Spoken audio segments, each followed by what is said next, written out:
Hollywoodissa minulle on melarusetti, enkä joudu tekemään sitä itse.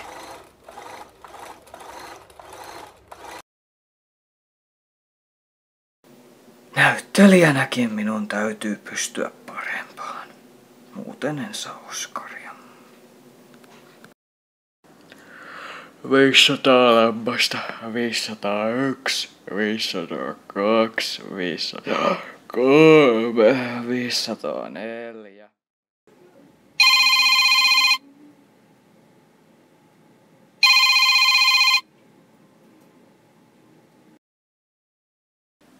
No Birger tässä moi. Mä en saanut yöllä oikein unta ja mä nukuin vähän pommiin. Joo, mä koitan huomenna tulla uudestaan ajoissa.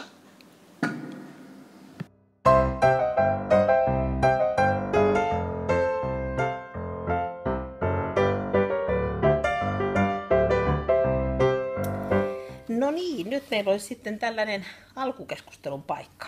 Eli vähän pohditaan ja mietitään sitä, mitä sä oot tykännyt startissa olla ja mitäs sitten ruvetaan sun kanssa tässä touhuilemaan muuta niin startin aikana. Tässä sä oot tykännyt olla. No kyllä täällä on ihan mukavaa, mutta miten tää auttaa mua?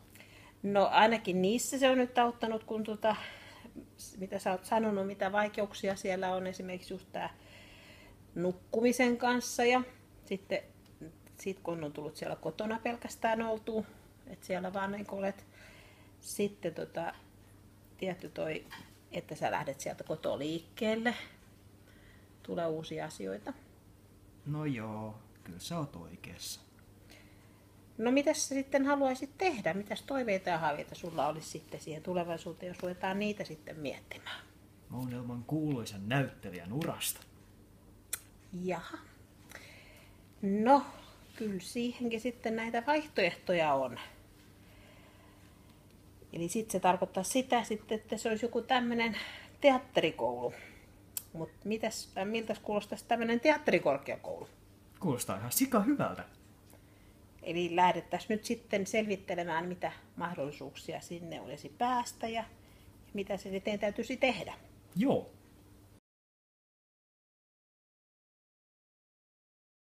Ja seuraavaksi meille esiintyy Birger, ole hyvä. Jaha, sieltä tulee sika. Juu, ole hyvä. Hei, olen Birger Possunen ja esitän teille laulun Hakuna Matata elokuvasta Leijona kuningas. Hakuna Matata, sana ihana on. Hakuna Matata, kertoo kohtaloon. Ei huolen häivää. Herra sika, lopettakaa hyvänen aika. Teidän esityksenne on varsin hirveä. Se on banaali, se on kauhea. Olkaa hyvä ja poistukaa minun näyttämöltäni. Miten kehtaatte kohdella tulevaa tähteä näin? En edes tahtonut teidän haisemaan lääväänne. Sitä paitsi nimeni on Herra Possunen ja tulette vielä kuulemaan minusta. Ja sinä päivänä tulette vielä katumaan erhettänne sekä syntymäänne. Ja tunge se banaaninne sinne, minne valo ei paista. Ei tämä näin pitää nyt mennä. Minun pitäisi päästä sinne. Minähän kuulun sinne.